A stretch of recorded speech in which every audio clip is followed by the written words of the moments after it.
But let's get on to other stories, and we'll bring you that as and when we get there. Well, my colleague Maxwell Agbagba has joined us from the Ashaiman community. Maxwell, what can you report from the Ashaiman community?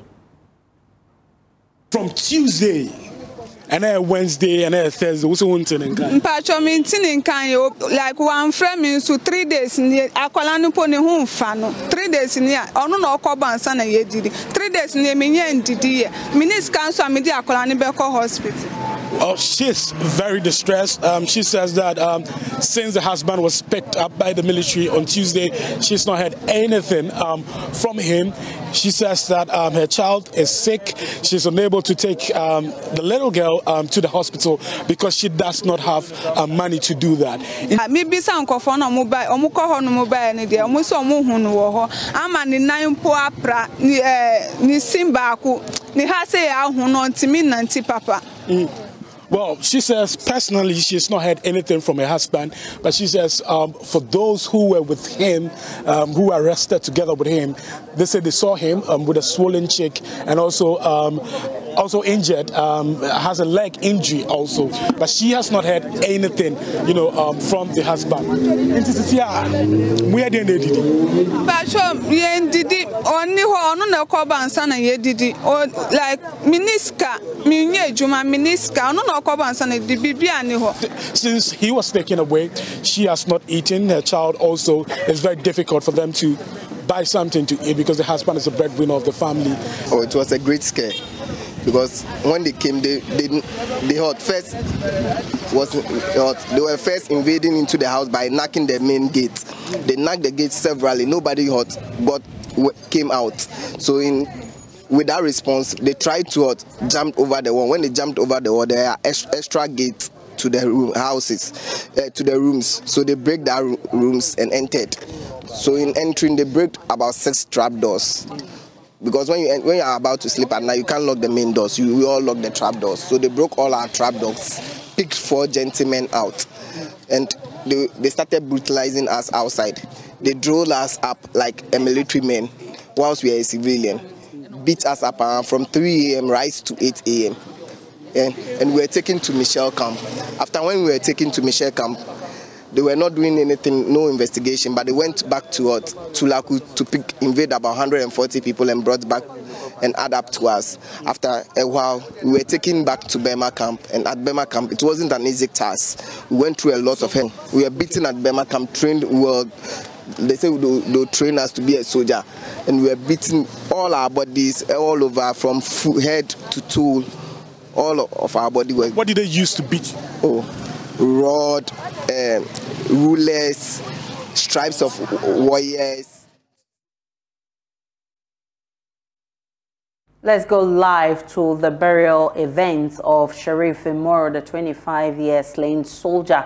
And as you can see, there's a myriad of military personnel over there who are mourning and paying their last respects to the slain soldier. We'll be getting you more of that, but just a way of a recap. The slain soldier was murdered during the weekend in Ashaiman at dawn, and on Tuesday morning the military invaded the Ashaiman township in a bid to look out for the perpetrators. In the event, a number of people were brutalized. 180 people were arrested. We are hearing that 150 out of those arrested have been released.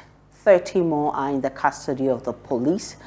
And of course, let's go back to we'll go back to Ashaiman, but of course, just by way of recap, we're hearing that the soldier is less than a year in the military. We've been hearing from family of the soldier who are demanding justice for the slain soldier. Let's go back to Ashaiman. Maxwell Agbagba is in that community. In this neighborhood.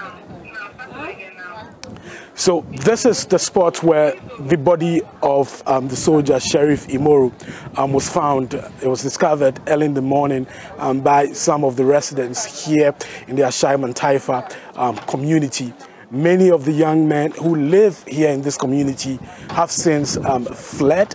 Some of them who were not arrested by the military, who, with the benefit of hindsight, know what happened to their colleagues, have now fled the community and are not back. Some of the people who were taken away, we are told, have returned, but have moved to other parts of the Ashaiman town. I have a woman here. We're going to talk to her. Mommy, Pacho, can you come closer? Let's talk to you.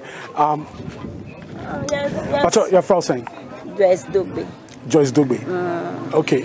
Pacho, yes, we are teaching and yes, we are young and I appear and I say, I'm not for those who are. Inti yes, we are my and this one who say, Obida Hasi. Until Obida Honum, yes, we are Nimuni Paconum so. And son, I yes, you show Musasana so ye for Mubaha. Okay. Omubayano, young I Gina Hosana, Ombefa, Nipacono. In the woman to say 4 days and 5 days. Ye diano and Najo to say 4 o'clock and 4 o'clock no more. Bag no more boy upon and me banomo. Omuye mammy and son and a backwood or their future horn and me no dear or that demo. Into a whole woman almost so mumu and almost trim about bonting. Okay, so she's been explaining, giving us a chronology of events. She says some hours after the incident happened, they woke up early in the morning and discovered the body of the soldier lying right here. She says some days later, military men, soldiers stormed this community. They entered their room and then, what's your name? Bakwanya 17 and a Baku 20 years. Okay. So they took 2 of the children away, 17 years and then 20 years. But Omaba back. Omaba to say 11:30. And right. And Nana Joe. Okay. She says they've been released and they are now back home. They came back around 11:30 yesterday in the evening. Omo catch your idea, and then the omo koyo omo. Maka, omo so ma bu omo safita no pa ba kun de owoshiwa yare kitiwa no ni shuwa ye ni ya nti wan de disa enwume obo adichin ya omo ba ye na nado no omo popuse nti wan didi nti asana me on popusa na me koto adroma no asana me force na me man koko onu mo ye nti I say yedi omuko no mo bu omo so omo panya sa hu na che ni netu ni nya ye moja nko a panyinu so omo abubo ni ni joint ni musa ono so onante na onante won ni nine so ono kasa so wanya problem accident bi wo omo kodwuma omo ye tarazo dwuma we na twa na ha nti ye de no ko hospital nti anya wuye nti ansa na de no we saka ho nti aya de ye di ma ye pa nti de otosu miensa no no do ma bubu ni den no kranti ko ho ho no ma nya sem.